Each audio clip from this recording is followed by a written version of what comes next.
Well, hello there, Apple Bites. This is your Apple Bite Written Writ Ralph talking to you straight from our show here, the Written Writ, a show where you and you get creative, have fun, and geek out. And of course, we got the not ready for prime time geeks, Paul and Ray, and we're getting ready to do some major geeking.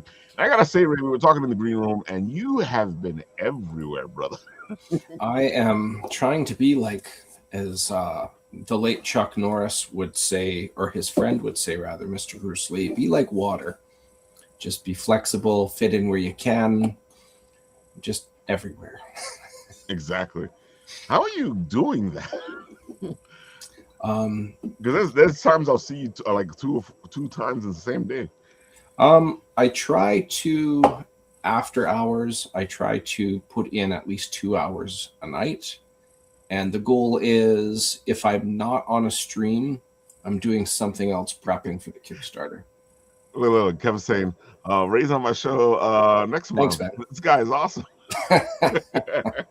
So one thing, the most important thing in my limited experience in this game is just ask people if they're looking for guests. They always say yes. I gotta say, you're doing something right, because you got 137 followers. Yeah, it's effort. That's the point. I guess the best way to put it, I'm new on the creative side of the comic book game, so how else am I going to get people to how am I going to get their attention? How can they even say no and pass on this if they're not even aware of its existence? Well, so that's also good though, because you're actually seeing your hard work actually do something. Because I know sometimes we do this hard work and we don't see any kind of we don't see anything. Yeah, it's coming to fruition. It's just all about the effort. And the other piece of encouragement is, because this is issue 3, Ray flicks on. Yeah. The whole thing about if I can snag another 11 followers before I launch, that will be the most amount of followers I've had for any issue pre or post launch. So after issue 1, the followers jumped, after it launched, the followers jumped up to 148. I've almost tied that, and I haven't even launched yet. So it's very encouraging. People must be liking the story. I'm doing my part in regards to promotion, and I'm just gonna feel very relieved to finally talk about the story in its entirety, as opposed to sitting on my hands and biting my tongue for the last I'm going to tell you this much of the story. Issue 1 and 2 are open game to talk about. So, but yeah, issue 3 is when you get all the exclamation marks in place, and it's going to be a good time. But I have to say, you're kind of teasing issue 3 a lot, in just like look at this cover right here, and like you said last time you were here, that's not even something you've talked about really. That's right. So I've kind of made the joke before about the old cowboy movie, Butch Cassidy and the Sundance Kid, where they're getting chased down by these bounty hunters. And the ongoing joke for a little bit in that movie is, who are those guys? Every time they get away, whether they're jumping off the cliff into the water or something else, who are those guys? Well, this is kind of an inverse of that, where they don't even know who they're chasing. Well, who is it? Who is it? Who is it? So issue 3, I've said nothing. At the end of issue 2, there's a cliffhanger where Madrakis is able to glean some information from a book that they can't actually read, but he's able to use some magic and peer into what's going on, get a little bit of a taste, and that's the cliffhanger. The only other hint is this cover. This is the main antagonist. This is the first time you've seen her. This is an elven necromancer. She is a walking contradiction, because elves are all about life in the wild and prosperity. And here she is wielding a bunch of boneheads, and you have no idea what's going on. And I really, really, really am passionate about how this plays out, how it's going to come to be. And I can't spoil it all, but hey, thanks, man. I appreciate it. Thank you very much. This is a little bit of a taste, but there's so much more that I have not revealed yet. I'm telling you, this 3rd issue is really it's got a big bang to it. We'll put it that way. So you've said it before that you based it on the game you were playing, and I know you changed things to make the story, I guess, with a better flow Mhm. or easier to tell. So did something like this happen in the game itself? Um, Within reason, yes. The biggest difference is I took out the characters that the players were playing as, and I Hmm. injected my own characters in. But the rest of the environment and what was going on and the severity, the urgency, and everything else actually happened. So there are some changes, but the core of it still has its beginning, middle, and end, if you will. This is 3 issues. It's a perfect what's the word? Classic beginning, middle, end of a story. All 3 issues I'm in only one asking night. because this would make an interesting game, especially if you don't really, if you keep trying to figure out who the villain is, and it keeps escaping. Yes. One of the things about short stories is there's a tough balance. I'm told I was given a compliment that the very first page of issue 1, I was able to introduce 3 of the 4 main characters in a nonchalant way that didn't feel forced. The other problem is if it's just 3 issues, or I shouldn't say problem, it's a challenge. The challenge is how do you introduce the villain? This isn't like 23 movies leading up to Thanos and me Right. wanting to half all of life, regardless of whether that's sound logic, you understand where he's coming from, and the story plays out and plays out and plays out, and you get it. I don't have that. So um, when you see this play out, it will make sense for a 3 issue miniseries, and I guarantee you it's going to be a good time. Honestly, it's funny though because I'm looking at it through the player's eyes, and right away because I know as a DM, this is one of those things that you try to do where, you got the characters running around, and they think they know who the villain is, or maybe they know who the villain is, or they have this idea, or they've never even seen the villain, and they're like, where's the villain, Ralph? And I'm like, dude, the villain is doing stuff. You guys are seeing it, so. Well, one time I made a one shot that played out as a 2 shot Mhm. unintentionally. I didn't even have a villain. I had a level of paranoia that played out beautifully. And the paranoia was, here's the premise. You have 3 political parties. There are 6 members. One of them is half of the group with 3 members. Another group has 2 members, and then there's a solo group of 1 person. I had it so they were in a ruin. They had to decide what to be done with an artifact in their city because war was on their doorstep. So what do we do with this oncoming threat? Where would it be most beneficial Right. for the people for where this artifact would go? So the king and queen are druids, literally true neutral, as druids tend to be. So they don't want to make this decision. So they leave it to these politicians to bicker and figure this out. Well, I put in 1 assassination attempt amongst all of those politicians, and the paranoia ran wild. It was amazing. So 2 assassins jump in. One of them has an insignia on a parchment that has the majority political party, the insignia of the political party that was the majority. So suddenly you've got a 3-on-3 and us versus them standoff, and then to add another layer to it, because that wasn't just crazy enough. Every politician was a warlock, and nobody knew of anybody else's abilities. So at one point, somebody summons an elemental. Another point, somebody like dispels one spell from happening. 2 people start firing eldritch blasts, and they're like, And then, if that wasn't crazy enough, each one of them, because they all had their own patrons, they all had submissions during this whole crazy catastrophe. One person was a half elf, but a vampire against her own will because of some cult doings. She was able to use a magic ring to hide her appearance. But another warlock was actually told that there is a vampire amongst the ranks and he had to slay her. and everybody had conflicts like that. So there was like everybody had their own agenda, and then everybody had a political agenda, and it was very interesting because it pulled them in different ways. And the combat lasted 4 hours in a ruin, everybody running around, beating the snot out of each other, all different type, Pact of the Blade Warlock, Fiend Warlock, like everything going all nuts. Believe it or not, by the end of the second meeting, 2 of them went to hiding because they were very low on health, and the other 4 said, if we agree on this, this fight stops and we can leave, right? Because the druids were keeping them locked in there. Okay, let's all agree on this. Okay, doors open, they all leave. Not one person died. Wow, that's amazing.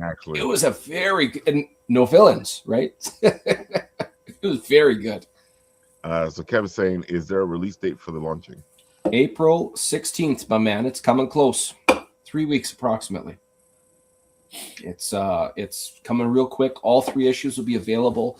There are, if you go to the pre-launch right now and scroll down, you will see all of the revealed covers. There are 4 more covers to reveal. Paul and Raph were lucky enough to see one of them just before we went live here. So you will, I'll be showing that one next week, but it's coming quick, man. I've got a trailer in the works. There's so much fun to be had on this. I can't wait to see what you do, because usually you do well with the trailer. So, yeah, I think you like it. Kevin's like, awesome. I'll be ready to buy all 3. Beautiful, man. Thank you. I really appreciate that. There is a, what is it? You know what? I can't actually say that yet. Darn it. This is killing me, man. So you had released the character sheets before, right? For yes, they will be available in this Kickstarter as well. Yes. I know people like to have that kind of stuff. You know, ready-made NPCs that you know about are always great. Yes. So all 4 characters, you'll be able to play as them. It's made to complement 5th edition mechanics, so it's all level 5 characters. So all the cool things that you see in the comics, you'll be able to do that, plus a bit more because it's 5e compatible. Right. But yeah, it's a good time, man. It looks like it. It looks like you're having a lot of fun with this. Mm-hmm. You know, I gotta say, when you slid this cover into my DM a couple of days ago, I was like, damn. Well, all these guys. That one specifically, that's Jay Sloan and Dave Kemp. These guys know what they're doing, man. One of my favorite things, much like that 2-shot with the politician warlocks. That sounds so funny when I say that out loud. But one of my favorite things is facilitating and letting people be able to express themselves. So in this cover, I said to Jay, I wanted Sarlacc with his ward around him. You see it a bit in issue 1. You will definitely see it in issue 3. I can't say anything else on that. But I wanted skeletons all around him in a almost, I wouldn't say quite claustrophobic, but I wanted it to feel like a quarterback milking that last second or 2 before he makes that perfect pass. And I wanted these skeletons, I wanted it to feel like Jason and the Argonauts, that final fight. Right. Or without the comedy, I wanted the Bones from Army of Darkness with Bruce Campbell. When he's fighting the skeletons in the castle, I wanted that feel, and I wanted to try and penetrate this ward, and I wanted him just hacking one of them up. Go. And there was very little correction. I think there was one armor correction, but man, this guy, in regards to anatomy, even the viewpoint, like looking down the axe, or rather up the axe to Sarlacc here. Yeah. These guys know what they're doing. And then on top of all of that, giving it over to Dave. And Dave, I said to Dave, I want the ward to predominantly be the only light source. And also that axe is a holy weapon, and this is undead creatures. So wherever that axe is hitting, I want it to have some type of light shining out of the wound. The rest is all him. Love it. It sounds like you actually thought the whole thing out through the D&D eye. One thing I really like is well, two things. First off, with covers, my favorite covers are ones that show something or give some type of foreshadowing of what you're going to do when you crack open that book. Right. And every issue or every cover there, it has something to do with the insides. So with the exception of the main protagonist one, drawn by Victor Medina, I was going to say Jay Sloan, drawn by Victor Medina, that just shows the group together. But everything, you will see Sarlacc in doing something similar to this, and it's going to be awesome. If you scroll up to the one of Madrakas there, if you look in his free hand, or not his free hand, but he's got a book in one of his hands there. That's right at the end of issue 2, and it does go on a bit in issue 3. Mike Mez Phillips, he drew that. I just said I want a book in his hand. He sketched it out. My only critique was what he was standing on. That was changed, but everything else is all him. Dan Kemp, who's colored pretty much all of my interiors and most of my covers. I just said, go to town, make this awesome, and he did. I gotta say, I love that moon in the background. Oh, and I mean, just the perspective taking. The only other thing I said to Mike is, if you're going to have a moon in the background, have it so it darkens up his front a bit, making his eyes pop a bit more, which he definitely did. Like, I love what you did in that little animated version of this that you put up. Yes, his eyes are glowing. Yeah, his eyes are flickering with lightning. And in that one, if you go back to it, if you ever look back at it again, his sword actually has an effect on it too. It's very subtle, but it's there. I gotta say, like, I guess the eyes caught my attention more than anything else. Yes. Yes. Yeah, that's the intention. But this is a fantastic cover. It's beautiful. Again, it feels like it's a character in itself. Yes, it's everything. Like I was saying before, I wanted everything to feel like a statement. I wanted everything. Wow, 139. Thank you very much. All these people following is very, very kind. I wanted everything to feel like, I wanted to look cool. Like everybody ever since the 90s, and we've talked about this before, when Image, literally in their name, Image Comics, they flex their strengths. And obviously they had a learning curve in regards to their storytelling. But those covers were statements. Whoa. There it is there. I wasn't expecting the music. Oh, that's great, though.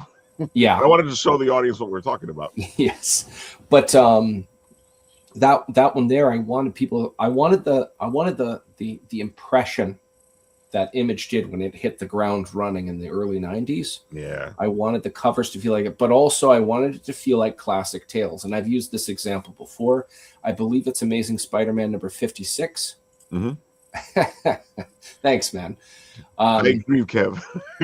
Amazing Spider-Man number 56, I believe. It's 51 or 56, but basically Peter Parker gets amnesia while still wearing a Spider-Man suit. And Dr. Octopus convinces him to rob a bank with him. But on the cover, you don't know that. All you see is Spider-Man and Dr. Octopus. I think they're jumping through a wall, and one of them's holding a bag of money. And it's like, well, why are they teaming up here? I want to know what's going on. It's an excuse to get into the book. I wanted my covers to have both of those things. I wanted that statement, that art that is more of a modern expression. But at the same time, I still wanted to. I want people to buy what they're expecting. I don't want some type of, for lack of better wording, buyer's remorse or something silly like that. What you're seeing on the cover is what you're going to get yourself into. What you're talking about, it seems to have like I'm not going to say people don't do it anymore, but I find that like more recently the covers are more of an event thing. It's like showcasing the artist that you have instead of what's going on in the story. Well, it's funny you mentioned that. If you scroll up, the next one I believe is this one here. This is Fishley. I feel I'm showcasing all of his abilities. Like he's great. I feel like I'm showcasing his abilities, but at the same time, I'm holding true to those other two values. So first and foremost, A, Fishley. B, here's Little Dunanini. I wanted him walking away from what used to be a building now on fire. Maybe incorporate the logo so it looks like wood on fire. Yeah. I gotta And say, I love that smile. I want an expression of mischief on his face. And It's there, man. this cover is going to be lava foil to add to that look. Oh, I can imagine it. but when you were saying it's kind of an event, yeah, this is Fish Lee. Yeah. But I'm still holding true to the statement, and I'm also holding true to what you see here. Something like this happens in the book. So yeah, if you like arson, you're still doing it. You're still going classic comics. You're still. Here's a little teaser of what's happening in the book. Yeah, I'm trying to glean it. Same thing. Yeah. I'm trying to glean the best of the different eras.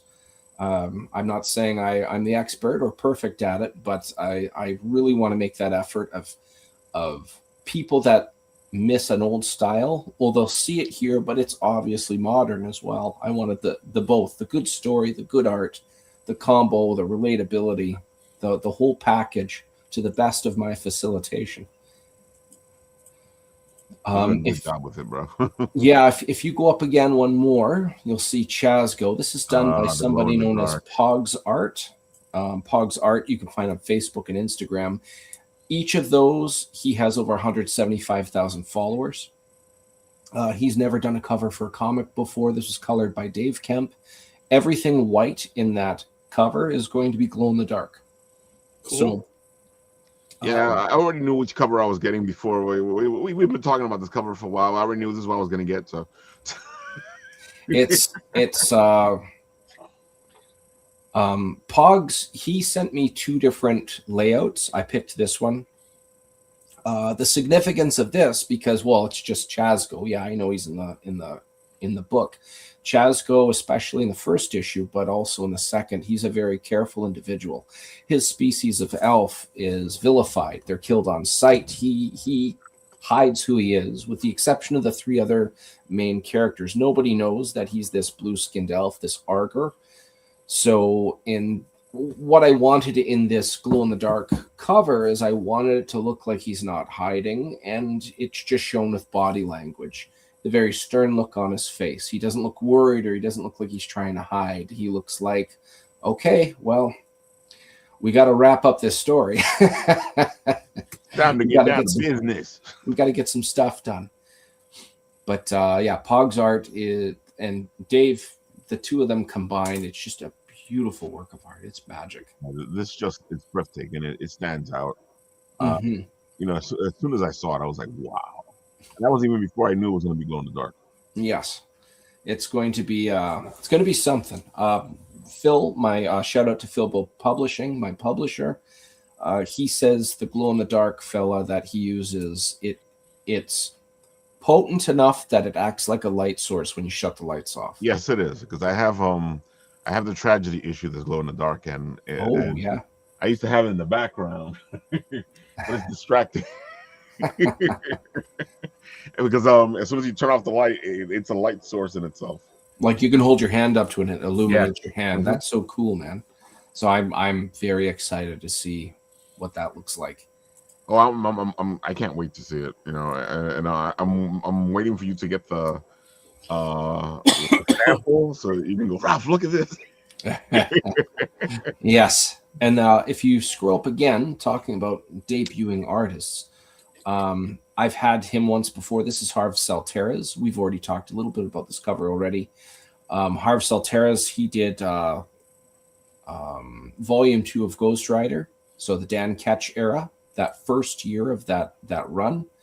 All of the interiors and I believe every cover is also by Harv. I have to hop off, get back to my books. I'm looking up. Keep them. Thanks. Really appreciate it. Looking forward to being on your show, man. Thank you. Kevin's a great guy. Yeah, really appreciate it. But Harv Salterras, this is the second time I've had him make a cover for me. The first one was in issue 1 of Sarlacc, holding the beheaded monster, colored by Dan Kemp. I really wanted this to feel like something kind of creepy. And these skeletons, I mean, definitely looks a little Ghost Rider-esque. You can really see his style, Harv's style in this. I gotta say, as a DM, I can feel this moment. Yes. Harv and Dan, this is the second time they've collaborated. Both times they've collaborated with me. And these are guys that have been on the scene since the 80s and 90s. And I'm very proud that I was able to get that opportunity for them. I don't want to sound pious or arrogant, like I gave them the opportunity. I don't want to sound like that. I'm just happy that I heard somebody say this once in this way. I'm glad I got these two souls to cross paths like this, because their talent combined, they really complement each other, just like the rest of the covers as well. And then, of course, the last one up at the top. So that's the main antagonist cover there. The main protagonist cover, this is done by Victor Medina. He's my interior artist. This cover here was drawn as a warm-up sketch to do the interiors of issue. I still can't believe that. Every time you come on, you say it, and I'm like, no. I said, I'm insisting in buying this off you, and I want it to be the main cover for issue 3. And he was flattered, and a couple of color corrections later, here we are. He's very, I'm very proud of this, and obviously all the other covers. I couldn't even tell you what a favorite is. It's like comparing apples and oranges. It's been a little bit of a long day. I gotta say, it's a great main cover, because I feel like sometimes the people who are taking care of their books kind of forget that the main cover should be something, it's a main cover. It should be a main cover. Yes. So main, especially because this is the first time I've introduced these characters in this series. So the main covers for each issue is all of them, and that was the reason I did that. Just because what you said, if I was on issue 342 of the Madcaps, let's say that was a thing right now. Well, it's understandable. I wouldn't need all 4 of them on the cover the whole time. Maybe I could just have one interacting with a villain or something like that. But this mini series, I just wanted to be statement, enjoy, and Victor did everything in that. I have to yawn. Oh, I'm so sorry. We know you've been busy. But right from the beginning to the colors, it's all him. He did a great job, and I'm really proud of all these guys, man. The other shout out, usually an unsung hero. I've been told that for such an individual to perform their services at an adequate level, you should never notice what they've done, and that is the letterer. You always notice bad lettering. You don't always necessarily notice the good lettering because it blends in with what's going on with the panels seamlessly. Micah Myers, he's lettered issues 1 and 2. He's lettering this one, and big shout out to all of these guys, from pencils and inks to colors to letters to publisher, fulfillment, shipping, etc.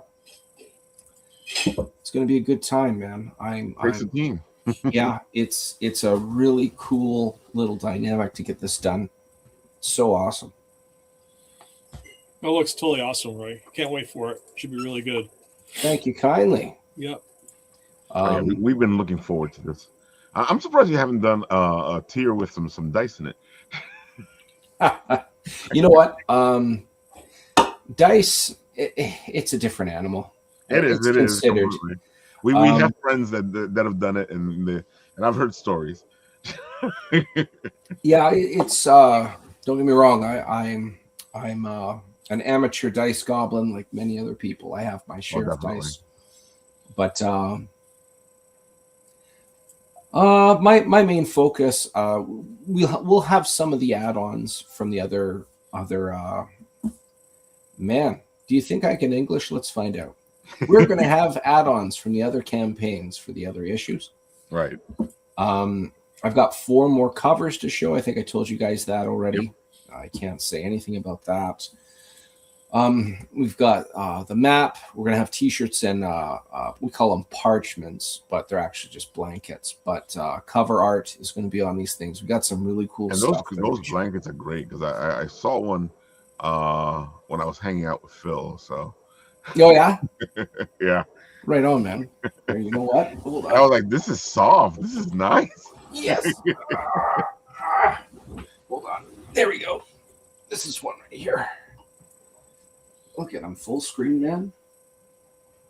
Let's see. There you go. The quality on it is what bugged me out, because usually when people do these things, they're like rinky dink. Yeah, this one, I don't even know if I can. I'm sitting on a couch now. You can tell. You can't even see the whole thing. This is the stained glass issue of Sarlacc. The cover on issue 2. That was a good choice. Yeah. My kids, they this mini series I'd say is like 13 plus. So my kids are a bit younger than that. So they see some of the art and stuff, and they ask lots of questions. So I got that blanket. That's around that time where you start asking questions about this stuff. People, it's always funny to me because I saw a lot of this stuff way before my time. So Yeah. it was a different time back then, but at the same time, it's not like we were diving into it. It's like you saw it, it was out there. Yeah, it was just there. It was just part of reality. Like I remember, because I was born in '84, so by the time the '80s was ending, I remember seeing 1989 Batman in theater. Yeah. My parents let me watch that, and I look again, and it's like the Joker saying, "This city needs an enema." Like maybe a 5-year-old. My kids would just repeat that in school. But it was a different time, though. Yes. Even though the movie's kind of like adult, at the same time, it was something you can watch as a kid. Yeah, well, one thing I watched religiously, every time we went to a video rental store, I always asked for this. And this is in the 80s, so the oldest I could have been was 5. Oldest. I would walk up to the guy running the place and be like, "Do you have Big Trouble in Little China?" Oh, yeah. And man, I saw that as a kid, yeah. When I was a kid, I don't know why I didn't repeat these words, but I'm watching like Jack Burton when the van gets away with the captured individual, and he's like, "SOB must pay," or something. It's such a good movie for what it is. It's so good. I don't know. I feel like we've gotten to the point now where people get nervous right away when something happens in a movie. And I kind of understand that you weren't supposed to be watching half the stuff that we watched, but at the same time, I think what needs to happen is a couple of things. The first one, most importantly, is people have to do their research before taking their kids to a movie.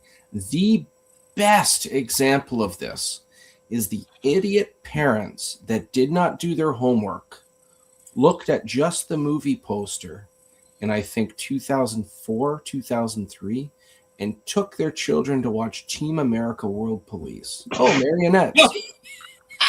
Oh, I remember this. What a bunch of idiots. What a bunch of... You got to do your research before you go to movie. Nowadays, there's no excuse. The internet, you can find all the spoilers.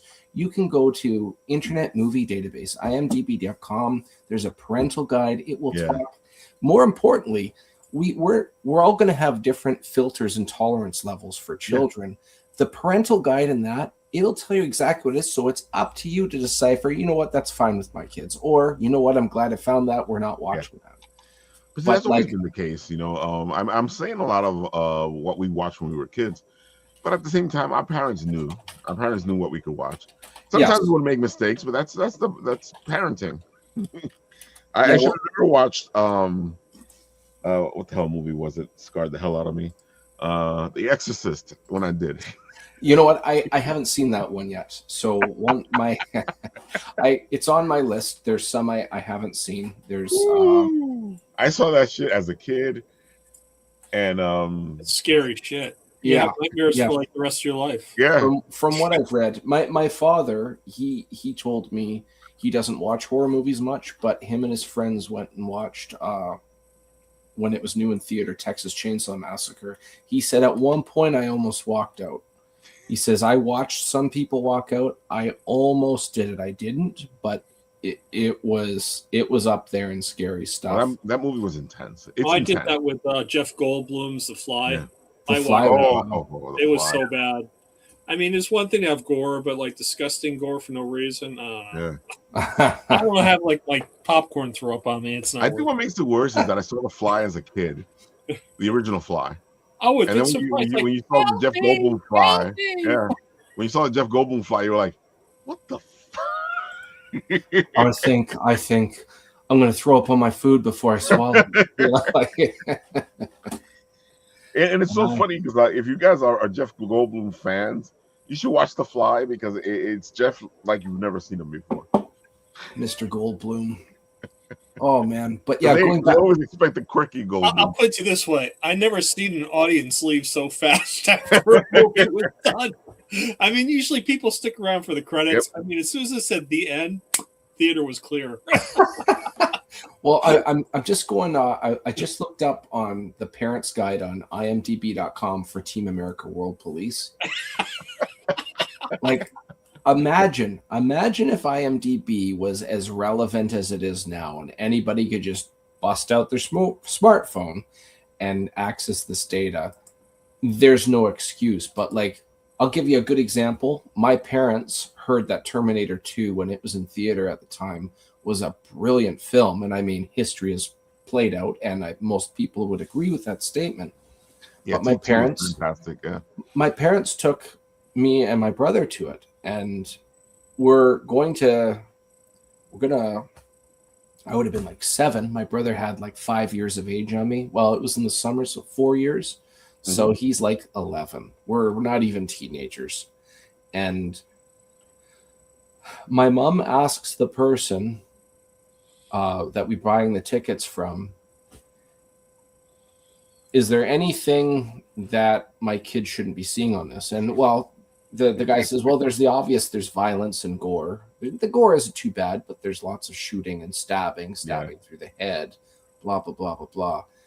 But then he whispers something to her, and she says, okay, I'll look out for that. And the concern was over me, not so much my brother. But at one point, my dad asked me to hide my face in his jacket, which I did. I could still hear everything muffled, but I could hear it. And then after, I didn't watch that movie again until I was 14. My now best man, he loved that movie. He had that movie as a VHS. He had it rewound to the point where he kicks the desk through the glass and then unloads the minigun to scare the cops away. Yeah. So if you walked into his house and hit play, it would show that scene right away. Wow. But anyways, the second time I ever watched that movie was at his house. I said, you know what? I've never seen this scene. Now, some background information, rewinding to the first time I saw it, huge impression on me. Like I really, really felt the intensity of, is there hope? I don't even know. Am I hoping for hope, or is there hope here?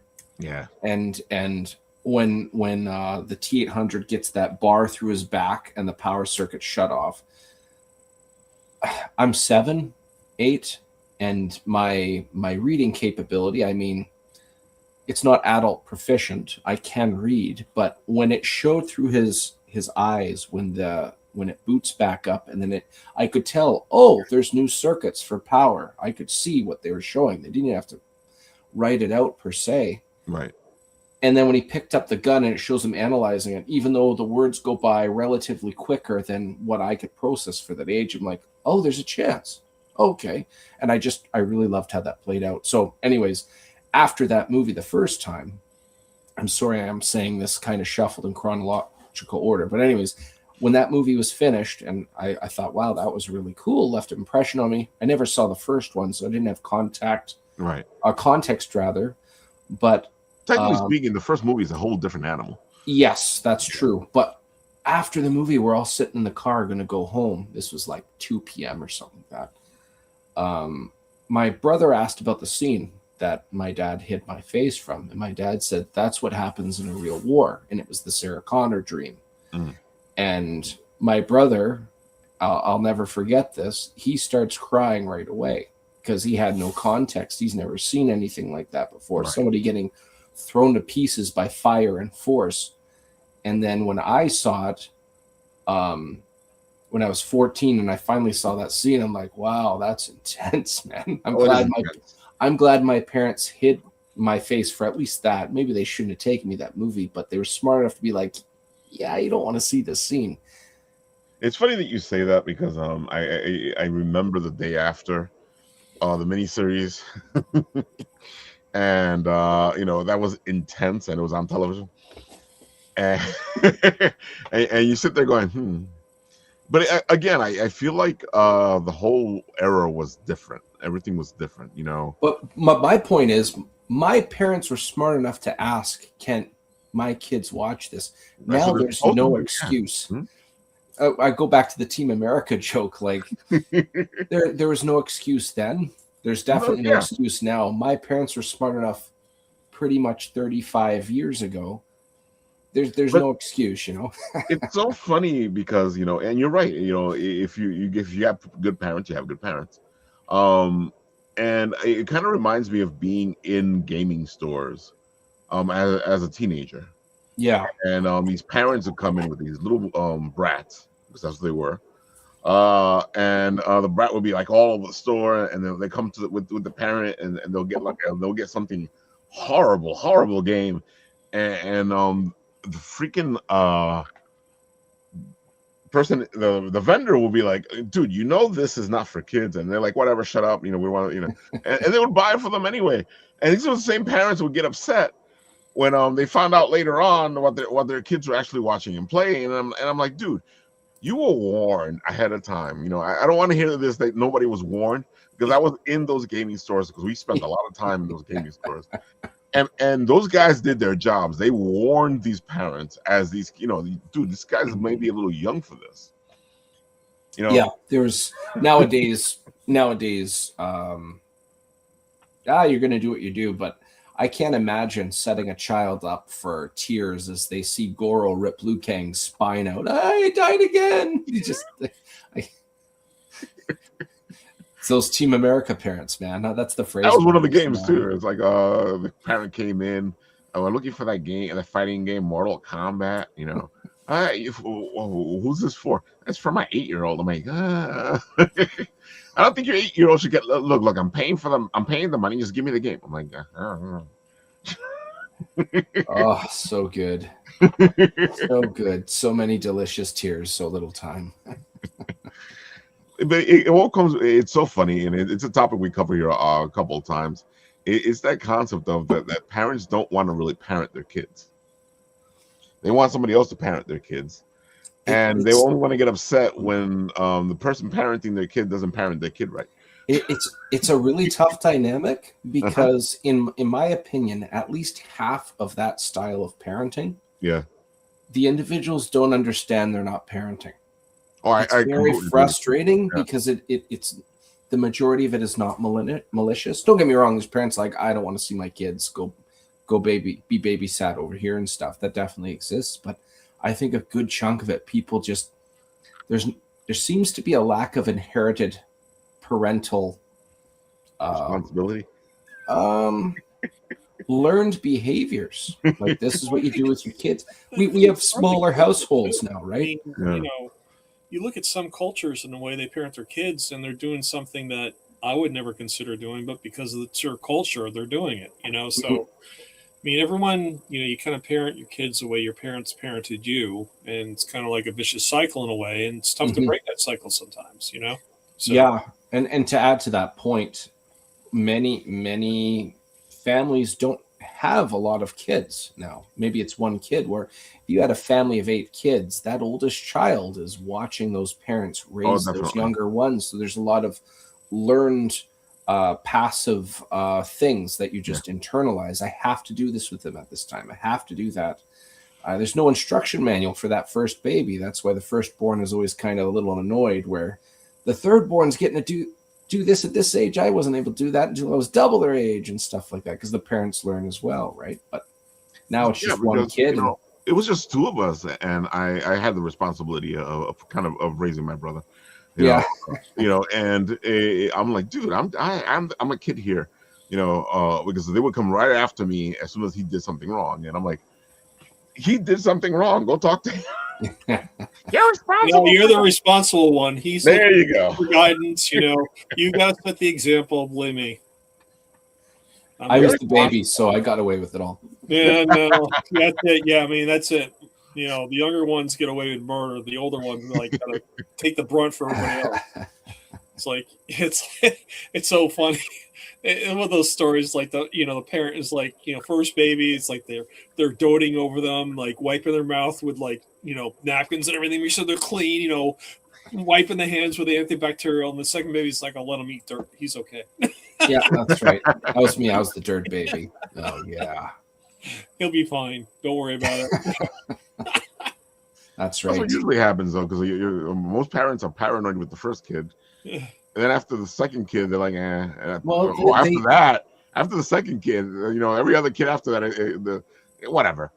they get the experience. They realize, okay, well, certain things we can let go, and the parents are learning too, right? Yeah. Oh, you gotta love it, folks. I gotta say though, I watched my parents, and they did whatever they did. They did the best they could, but I decided I wasn't going to parent like them. So Well, that's the one blessing that we get generationally. There's trade-offs, of course, but well, this worked. I'm going to use it. You know what? This didn't. I'm going to try something in place of it. I'm going to try an alternative. I know it's not as cut and dry as that, but it is one benefit to learning from the generations. I think the only thing that bothered me with my parents was the fact that you're trying your best as a kid, and I understand if you're slacking off, you're doing whatever, but you're trying your best, and then they're like, it's not good enough. That kind of like destroys you. Yeah, especially if they're that your world, right? Yeah. I need your approval. Well, I did the thing. What? It's not well, this doesn't feel nice, So that taught me that as long as my kids trying their best, and I know that because you can tell when your kids trying their best. It's seeable. If they're slacking off, you can see it. If they're working really hard and they're still having trouble, you can see it. An interesting thing I've learned recently, that most individuals that are raised, they got it. They got it all the time. There's the weird hybrid there, like you're pointing out there. There's the kids that are always told they got it. If they're ever at a challenge that becomes difficult, they walk away from it because they didn't get it. Yeah. But there's also that weird little gray area where, you know what, you got everything except that one little bit. You know what, you just missed that one thing. And you could have a parent that could completely deflate a child with that. But if you do it right, statistically speaking, if you do it right and they're motivated, they tend to be far more resilient later in life. And if there is a struggle, they're more inclined to stick with it and figure it out. I mean, there's no, every kid's different, every parent's different. So there's no like cut and dry answer. There is no manual, folks. As much as people want to give you a manual, or they tell you there's a manual, or if you do it for all these people, there's no manual. Every kid is different. Every parent's different. Things that work for one person don't work for another person. True. At least to my experience. And I saw enough friends suffer through what you're talking about, where they were good, and then the parent like would deflate them, and then they didn't want to try anymore. And I'm like, okay. Yeah. It's like learn. Oh man. So Paul, why don't you tell the people all the good stuff that you've been up to, because you're another one who's working their butt off. Yeah, it's just episode 1 was launched last year, and I was making a prerogative to try and get episode 2 done as quickly as possible. And I had a few hiccups along the way, like developing an education program for schools. Considering doing a tabletop role-playing game now, doing a comic book. So keep these little hiccups going. It's like, okay, episode 2 is like deadline's moving out. So it's going well though. And all this stuff that I'm doing is going into the game. It's just, I'm starting to parlay and develop my own publishing company at this point. So it's like, I'm pretty excited. We're working on a comic book as we speak. I'm trying to get that ready for Garden State Comic Fest. It's coming up in June. I'm really hoping to have that available for sale, which would be great.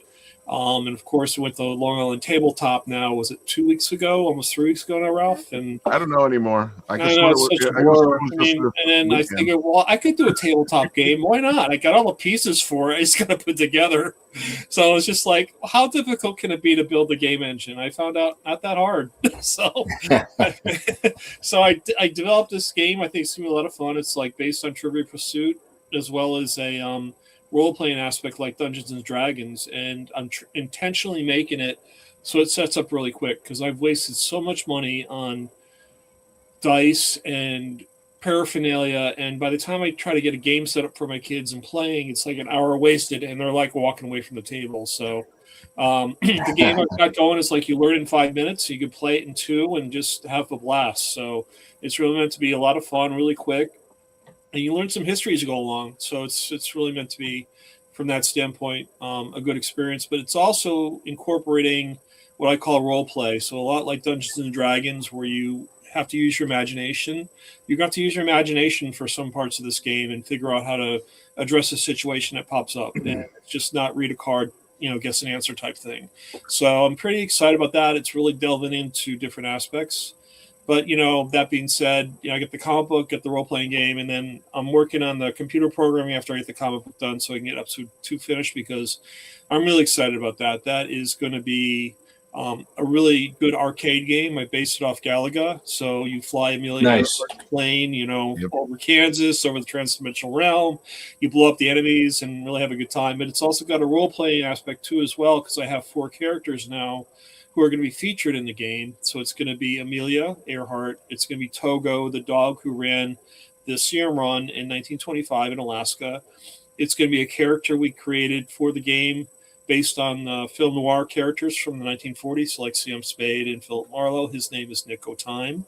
And then the 4th character is a character I made up. I really wanted to feature a woman that is not really based on any time period, but really has made her own way.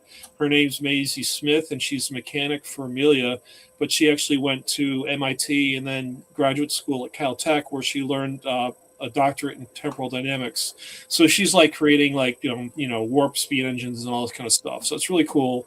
And, I'm trying to bring in that, if you can think it, you can do it, and try and inspire kids that, you really can be exemplary if you just put your mind to it and do something you love.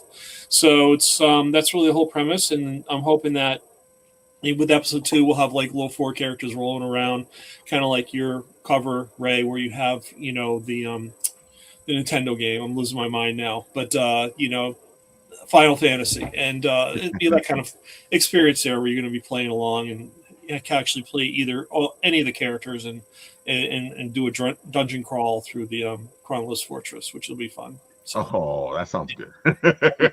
Yeah. So now you're talking. My aspirations, little time, but I'm getting there. So now you're talking my language. Good, dungeon crawl. Yeah. So yeah, I've got the cliffhanger already hammered out, so I'm excited about that to jump into episode 3. So I got the pathway set. It's just a matter of walking it and just getting it all done. So really good time. Yeah, you've been busy, man. And I feel like he keeps adding stuff to it. Yeah, I mean, I'm trying to. Well, I'm people might say I'm cutting corners, but I'm doing it by myself, and I don't have a letterer, I don't have a colorer. I'm doing it on myself. You're definitely not cutting corners. Yeah, it's just anyway. I want to put out a good product, but I really wish I had the talent, to go along with it. Aside from me, I mean, I love featuring other artists on my channel, and I'm looking to hopefully do a Kickstarter for the tabletop game, and that way I can kind of bundle in stretch goals for the comic book and feature, variant covers from different artists, which would be pretty cool. So I can have that as an award tier as people contribute to the Kickstarter and get bonuses on top of that. And I've got all the freaking swag to begin with too, t-shirts, and we just are working on a new Game of Tunes figure with Russ over at developing another fidget for us. So it looks really cool. It's the first fidget was the Inquisitor, so that looked really good. It was a lot of fun, but now he's going to be working on Chronolith for me, so I got the bad guys covered pretty well. So looking forward to that. So like I said, it's going to be fun, and I got plenty of swag to throw on. There it is. That's a Inquisitor fidget. It's really, really cool. You can actually connect to our Instagram site through an RFD chip in there. So That's one of the things I love about this, and Russ, and when he makes these things, and he makes, if you guys are looking for something for your campaign or for yourself, these are great because they're fidget toys, and it's almost like a calling card as well. So it's swag you sell, and it actually he puts it so that it leads back to you. Yeah, so if you put it right on the phone. Are you not listening to me? What's the problem? Am I not speaking English here? What's going on? It's fantastic. You go to the RFD chip and you go to the site that you. Yep. Mm-hmm. You got it. Yeah, that's it. Slap. I'm just touting Russ. I know you are. It's good. Russ is great. I mean, he's a great artist. He's done a lot of work with Long Island Tabletop and what he does to promote that event. So, really good guy. So. Yeah, folks, if you're looking for something, go check Russ out. Yeah.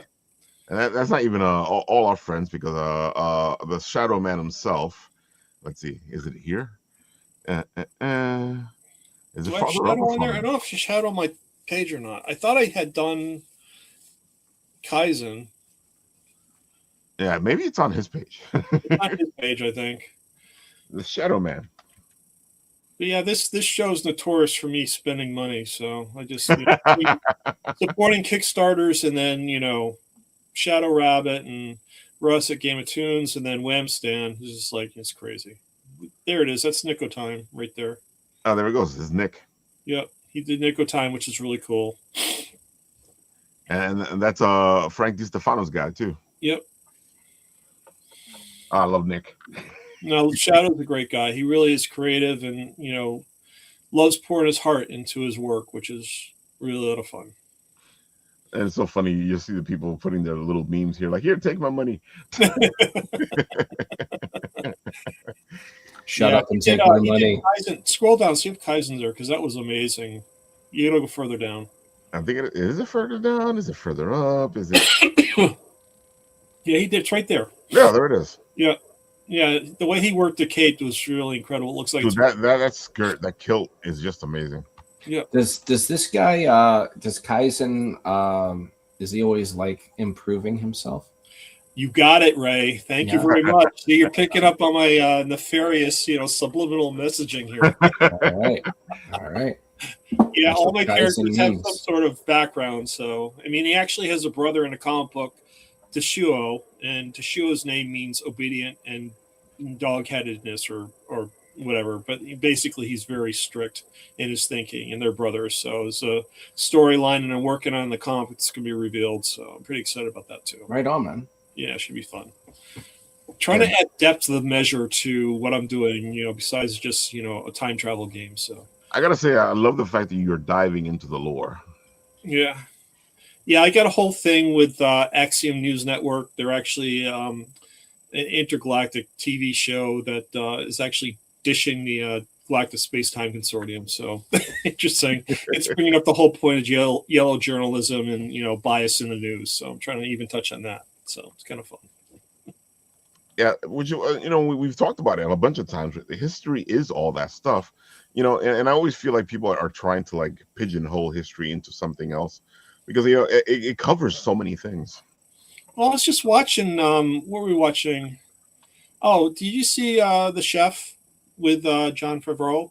Have you guys seen that movie? You have to watch it. It's really good. It's on Netflix. It's a great movie. Basically, this guy is a chef, and he works in Los Angeles and goes through a whole change of life type thing. But the whole thing, you look at the way he cooks the food, and like food is as much as part of our culture than anything else. And definitely. Just having that as a background is incredible. There's so many ways food influences cultures. You just look at the tea ceremony for Japan and how much reverence they put into that. It's incredible. It's really cool delving in all this stuff, which is what I love. I just keep researching more and more, and people come up to me with suggestions for characters, which is even better because that gives me more material to work with, which is really a lot of fun. And again, like I was saying, history is everything: food history, music history, history. So you can dive. Yeah, someone was chiding me for putting a kaiju in my book. I said, why? I mean, film history with Yeah. Japanese films going back to the 50s and the whole Godzilla, Mega Godzilla, King Kong, and Mothra. That's all part of our culture, and it's, there's a history there. And if you're going to discount it, then that's your loss, because there's a lot of great content there. Serves for imagination, shows how technology developed. People laugh at it because there's a guy in a rubber suit running around, kicking around model buildings, but that's how things started till you get to like the 90s and 2000s, with Matthew Broderick and Godzilla, and everything's CGI. But that never would have come to pass if it wasn't for those guys in the rubber suit kicking little buildings around. I don't know any Godzilla movies with Matthew Broderick.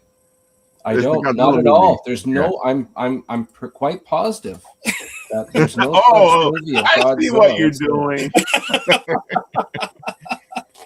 One of the funniest things about that movie is you got these characters that are supposed to be like Siskel and Ebert, because they were sticking it to them in the movie.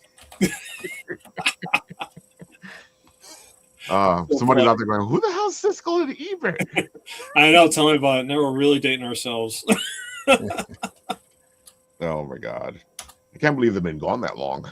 I know. It's really, those guys are great. I liked watching their show. It was a lot of fun. Oh, they were fun. They would get into arguments. Oh, they're intentionally getting arguments. You can tell. It's like, okay, what's how you say today? Yeah. Let's get into an argument about it. Even though we both love the movie. Oh yeah, they'll argue even if they both like the movie. I didn't mind the attempted continuation with Ebert and Roper, but it was pretty much done. No, it's not the same. Wasn't quite the same. No, it wasn't. But that's how it is. The dynamic kind of changes, and the people are trying to recapture it, but it's just not working. Yeah. The game's available on the app stores right now for $2.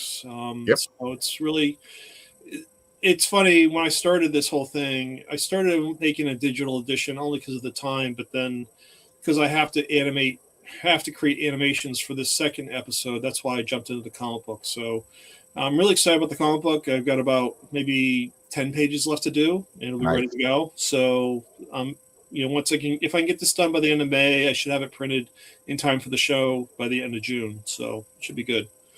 See how it goes. I'm guessing our pal Avina is not going to make it today, but I will show off because he's going to be a C2E2. Go check him out. He has fantastic books. His books are really different. If you're looking for a good independent book that is pretty different, this is the stuff you should go look at. He has a wrestling book. He has Lockjaw and the Pistolero. Dude, I just love his books because they're so fantastic, and he covers a lot of things. See, the Pistolero. What is it? Van Helsing? Yeah, Van Helsing. He has a D&D book, which I love. There you go. The Last Paletero on the Block. Oh boy. Miracle. Oh my god. And he's usually doing some great collabs with people, and these books look amazing. Avina does a lot of great work. If you guys are going to be at C2E2, I think it's this weekend, go say hi and go check him out. He'll definitely be on the show when we can get him to come back. Oh, there it is. Familiar Dungeons, I should say. It's the D&D book. He's even drinking a little. Oh, can you do that on Instagram? That looks illegal to me. Ryan does not worry about new marketing videos. Yeah, Familiar Dungeons is fantastic, dude, and he's also a big supporter of Wham Stand, which we are here as well. Wham Stand is fantastic. He's always showcasing all the beautiful stuff that him and Wham Stand are collaborating on, because they're constantly doing things there. Folks, yeah, check all that stuff out. I gotta say, this guy does amazing work. Go check out. You know what I'm gonna do? I'm gonna stick the Instagram into the comment section so you guys can go check out all the beautiful stuff that he has himself. And if you guys are wondering what Wham Stand is, give me a second. Because of course, the computer is not working with me. Client testimonial. I love my WAM stands. They're really cool. Oh, WAM stand is amazing. If you guys are looking for a way to boost up your tables, to showcase all the stuff that you do, you should check out WAM stand, because especially if you're working cons. Oh, let's see, WAM stand. There. That is not what I'm looking for. Yeah, it says right there at the bottom. Boom. What's this? Okay. I don't think I've seen the claims before. See, this one's less. Oh, really? No. Interesting. But yeah, you can kind of see what some stuff here. He does the necklaces as well. I wonder if he had a problem with his page, Raphael. So. It's possible, these days, everybody's always taking a page from somewhere. There it goes. The Wham Lab HQ. Dude, I love the whole logo thing. He can do your logo, so he can set it up on these beautiful things. Dude, it's just amazing. He does fantastic works, folks. Just the fact that you can get your logo out there. See? No, I mean, it whatever color you need, and I thought for sure he's going to have a problem with my logo because it was kind of complex, but it looked great. So really cool. Yeah, he really works it. I should feature it on my Instagram page. That way I can pass it over to his site as well. So. I agree. I know I do it. Oh, look at this. The shameless plug. Let's do a shameless plug of the shameless plug.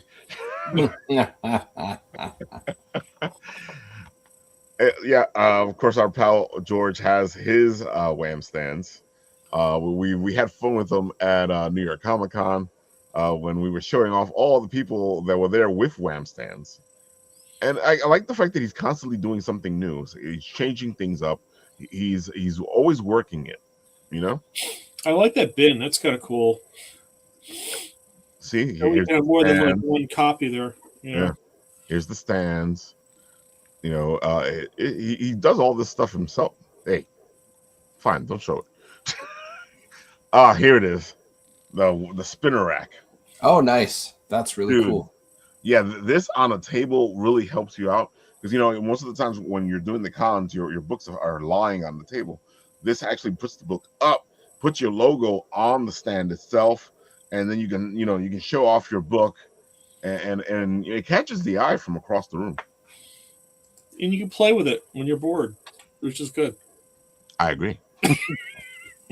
I completely agree, folks. You can spin your books around. WAM stand, get yours today. Ray, one more time, tell the people where they can find you, because you're running out of time. Oh, they're running out of time to get you now. Well, I'm just looking up WAM Lab here. Well, anybody that is anybody looking for me, the most important thing you can do is follow this pre-launch. This pre-launch is going to let you know, and it's going to remind you on April 16th when we go live. But if you're looking for me on socials and you want to see some updates before that time, you can find me on Facebook as DMRay. There's also a Facebook page for the Madcaps. You can also find me on Instagram as @RaymondTheDM.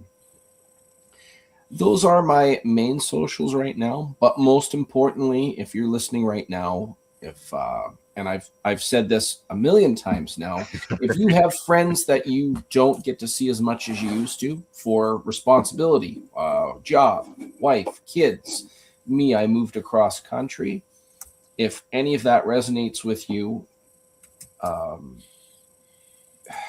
even if it's something like you're seeing a friend for 5 minutes in a gas station parking lot as they're passing through the city, and your inner child is recharged from that. You didn't even realize until it happened. Man, I really needed that.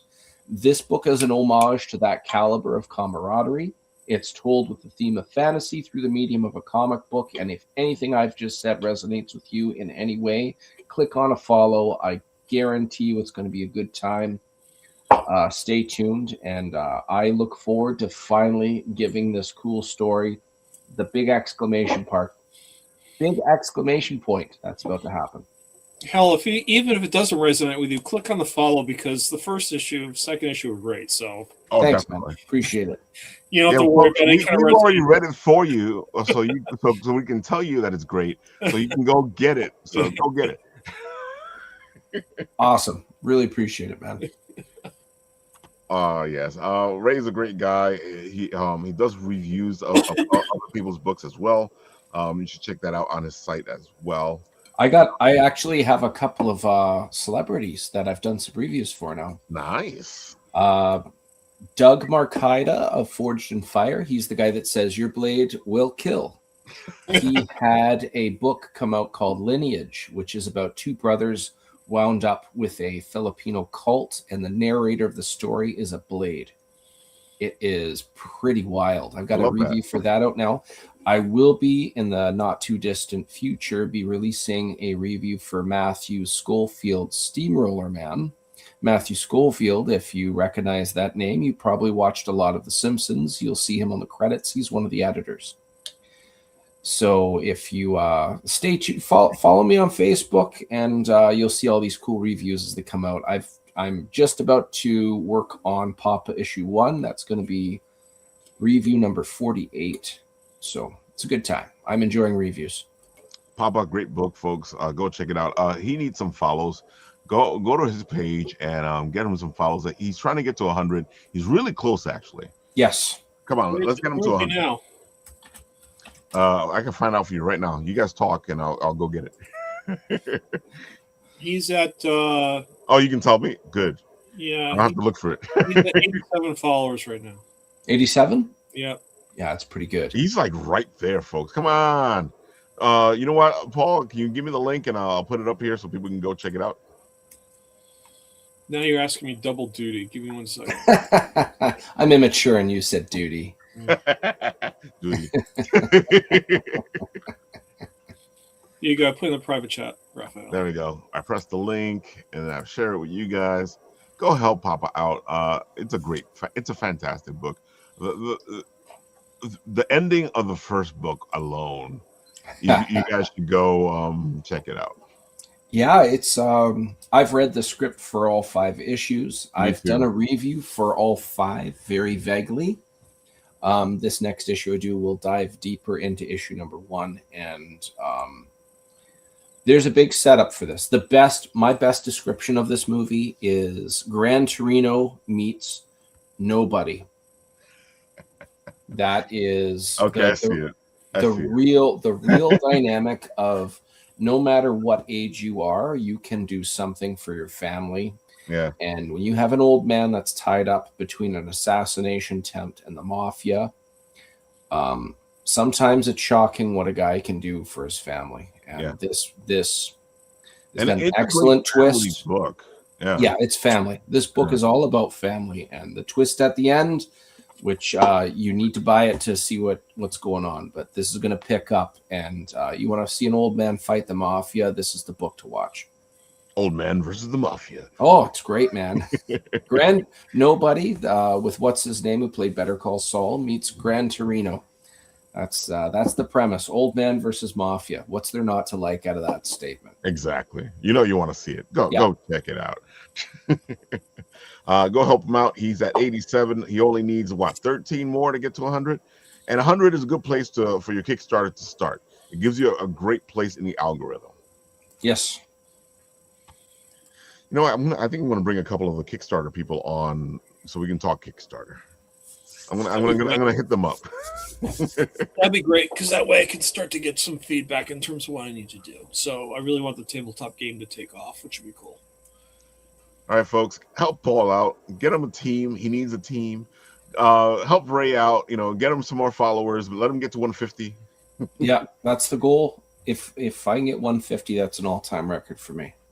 So super encouraging. Doing very well. Looking forward to getting this going, man. And remember, folks, follow is free. To follow the project is free. It's an easy way to help somebody. And of course, on this show, when it ends, folks, I just press the button, and where it stops,